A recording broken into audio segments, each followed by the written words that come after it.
10 और 11 मार्च को रामलीला मैदान में न्याय अधिकार महासम्मेलन होने जा रहा है और उसकी प्रेस वार्ता में आप सब आए, आप सबका स्वागत है। सबको नमस्कार, जय भीम, जय मंडल। साथियों, ये जैसा कि आप सब जानते हैं, जो हमारे समाज और हमारे देश की जो बड़ी बुराई है वो जाति है और जाति आधारित व्यवस्था है और इसमें सब लोग जो है अपने अपने तरीके से अपनी गतिविधियां संचालित कर रहे हैं। यहाँ प्रयास ये हो रहा है कि सब लोग एक बैनर, एक मंच पर आएँ और समस्याओं को इकट्ठा करके और उन पर एक साथ मिल कर के लड़ाई लड़ी जाए। मिटा दो जुल्म की हस्ती, यही हम सब का पैगाम है। हम सब भारतवासी हैं, संघर्ष करना हमारा काम है। मेरे भाइयों, ये 3% के लोग, एक विशेष कौम के लोग जो हमारे हक अधिकार को छीन रहे हैं, जो अपने आप को खुद को ही राष्ट्र समझते हैं और खुद की विचारधारा को हिंदुत्व समझते हैं। खुद के द्वारा जब हमारे ऊपर दलित, शोषित, वंचित के ऊपर उपद्रव करते हैं तो कहते हैं सैन्य प्रक्रिया हो रही है। खुद अपने विचारधारा के द्वारा जब हमको गालियां देते हैं तो कहते हैं ये ब्रह्मा का वाक्य है। मेरे भाइयों, इनकी पहचान है, ये बुरा करते हैं और बुरा देखते हैं और बुरा ही सुनते हैं। इसलिए सभी जितने भी संगठन हैं भारतवर्ष में, छोटे मोटे, सभी से आह्वान किया जा रहा है कि अब समय आ गया है, एकजुट होकर के, इकट्ठा होकर के एक मंच पे आओ, तभी जा कर के हम अपने हक अधिकार की लड़ाई लड़ सकते हैं। और OBC SC मूल निवासी वह सोता हुआ शेर है, जिस दिन जग जाएगा ये सब के सब ढेर हो जाएंगे। इसलिए समय आ गया है। 2024 अगर कहीं आपके हाथ से चला गया तो फिर नवीन रियासतीकरण हो जाएगा, फिर उसी तरह का जैसे राजा महाराजा की तानाशाही चलती थी। आज गद्दी पर देख लीजिए, गद्दी पर जो बैठे हैं बुज़दिल हैं, फौलाद नहीं। आवाम, किसान, मजदूर, दलित, शोषित, वंचित का दर्द हो क्या जाने, जिनके घर औलाद नहीं।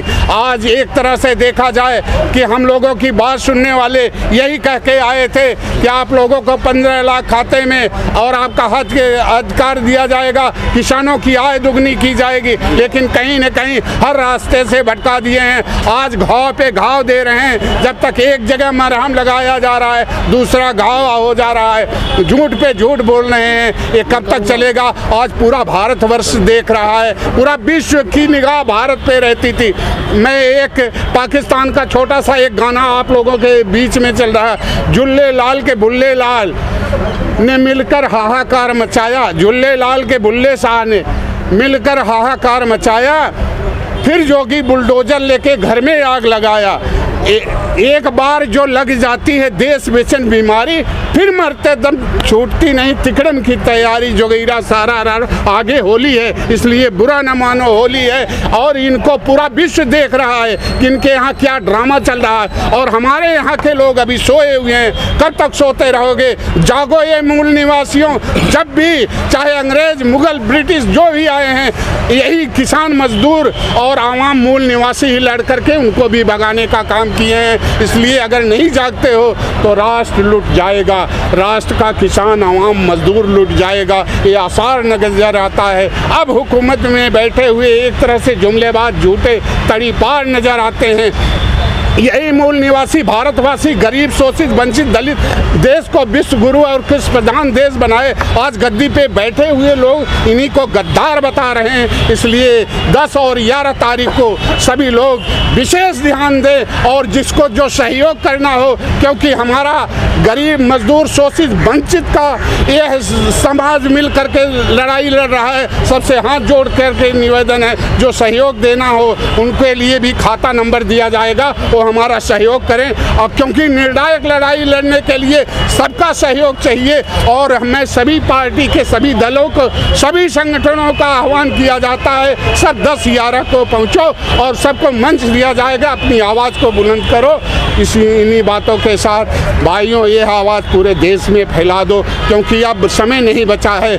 इसलिए क्योंकि जिनको अधिकार दिया गया था आज रक्षक भक्षक बन गया। पुलिस वाले हमारे ये गरीब भाई दलित शोषित वंचित किसान जाते हैं आवाज़ उन्हीं के ऊपर पकड़ करके बंद कर दिया जाता है, उल्टे मुकदमे लाद दिए जा रहे हैं। कोई सुनने वाला नहीं है इनका, इसलिए समय आ गया है सभी जागरूक मंच के द्वारा सब लोग एकजुट हो, ईर्ष्या ईगो छोड़ दो। अगर भारत राष्ट्र हमारा खत्म होता तो पूरे भारतवासियों की बदनामी होगी, इसलिए संविधान बचाओ और गरीब बचाओ। देश भर के तमाम सैकड़ों बहुजन समाज के संगठनों के द्वारा एक संयुक्त मोर्चा बनाकर संयुक्त बहुसंख्यक समाज मंच के माध्यम से 10-11 मार्च को दिल्ली के रामलीला मैदान के अंदर, जो देश के अंदर एक वर्षों पुरानी हमारी मांग है, देश में जो जनगणना के साथ जातिगत जनगणना की, जो अब इस समय जनमत मुद्दा है और जो बहुसंघ समाज की सभी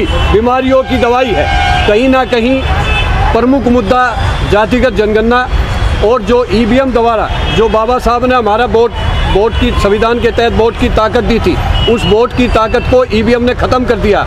उस वोट की ताकत को बचाने के लिए बैलेट पेपर से चुनाव कराकर इस देश के अंदर ईमानदारी से चुनाव कराया जाए। इसके साथ तमाम बहुसंघ समाज के मुद्दों पर वहाँ पर बहुसंघ समाज के लोग चर्चा करेंगे, उनके उत्थान के लिए, उनके हक अधिकार दिलाने के लिए।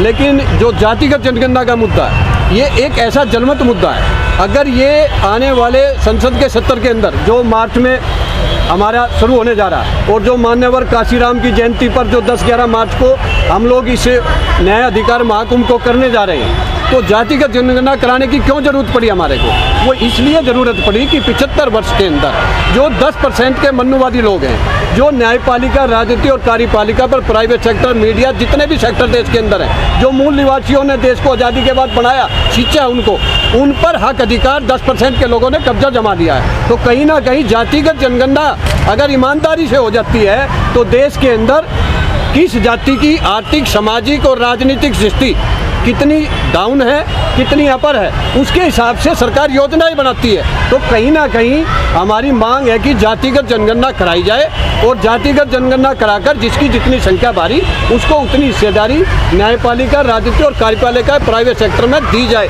और आने वाले टाइम में जो ईवीएम द्वारा जो वोट की ताकत को हैंग किया जा रहा है, तो हमारा ये मुद्दा है कि आने वाले विधानसभा चुनाव और 24 के लोकसभा चुनाव से पहले जो भी चुनाव हो उसको बैलेट पेपर से चुनाव कराया जाए। इसलिए तमाम बहुसंघ समाज के संगठन 10 और 11 मार्च को इस देश की राजधानी ऐतिहासिक रामलीला मैदान में भारी संख्या में नहीं, करोड़ों की लोग संख्या में पहुंच रहे हैं और वो अपने हक अधिकार की लड़ाई के लिए अपने लोगों को जागरूक करेंगे। और मैं मीडिया के माध्यम से देश की सरकार को यही कहना चाहता हूँ आज इस प्रेस वार्ता के माध्यम से कि बहुसंघ समाज के जो मुद्दे हैं, इनको आने वाले संसद के सत्र के अंदर जातिगत जनगणना कराकर उसकी हिस्सेदारी देने का काम करो और बैलेट पेपर से चुनाव कराकर हमारी वोट की ताकत को बचाकर उसको ईमानदारी से चुनाव कराया जाए। और जो ठेकेदारी जो इस देश को बेचा जा रहा है, गेल बेल रेल जेल सब बेच दिया गया, ये इसलिए बेचा जा रहा है कि कहीं ना कहीं 75 वर्ष में बहुसंघ समाज के लोग शिक्षित हो रहे हैं, वो doctor, engineer, IPS, MLA, MP बन रहे हैं। उनको रोकने के लिए, हमारा आरक्षण खत्म करने के लिए प्राइवेटाइजेशन लाकर हमारा कॉलम खत्म किया जा रहा है। इसलिए हमें प्राइवेट सेक्टर में भी आरक्षण चाहिए। अगर प्राइवेट सेक्टर नहीं तो गवर्नमेंट सेक्टर में हमारा जो आरक्षण मिला हुआ उसमें जो है हमारा पूरा लागू किया जाए, हमें उसका हक मिले। एक है कॉलेजियम सिस्टम, जो अभी इस टाइम आपने देख रहे होंगे जनमत मुद्दा है। एक तरफ तो मंत्री जी कहते हैं कि ये गलत है, चीफ जस्टिस कहता है ये ठीक है। मैं कहना चाहता हूँ दोनों मिले हुए हैं कहीं ना कहीं। कॉलेजियम सिस्टम से 75 वर्ष में 350 परिवार, वही मनुवादी, एक ही जाति के लोग उस पर कब्जा जमाए बैठे हैं। क्योंकि न्याय, ये जो UPSC की परीक्षा की तरह का अगर जजों की भर्ती हो तो कहीं ना कहीं SC ST OBC माइनॉरिटी के बच्चे भी उसमें जज बन सकते हैं। इसलिए कॉलेजियम सिस्टम को ख़त्म करना हो, इंटरव्यू व्यवस्था को ख़त्म कर UPSC की परीक्षा कराई जाए। और आने वाले टाइम में अगर बहुसंघ समाज के लोग इकट्ठा होकर इस लड़ाई को लड़ेंगे तो जातिगत जनगणना भी होगी और हम अपने अधिकार को ले पाएंगे। इसलिए दिल्ली के रामलीला मैदान में मैं तमाम बहुसंघ समाज के संगठनों से, बहुसंघ समाज के नेताओं से, बहुसंघ समाज के समाज सेवियों से आह्वान करता हूं कि वो 10 और 11 मार्च को दिल्ली के ऐतिहासिक रामलीला मैदान में भारी संख्या में पहुंचकर इस न्याय अधिकार महाकुंभ को कामयाब करें और बहुसंघ समाज के हक अधिकार दिलाएं। जो न्याय अधिकार महासम्मेलन बुलाया है इधर रामलीला मैदान में दिल्ली के,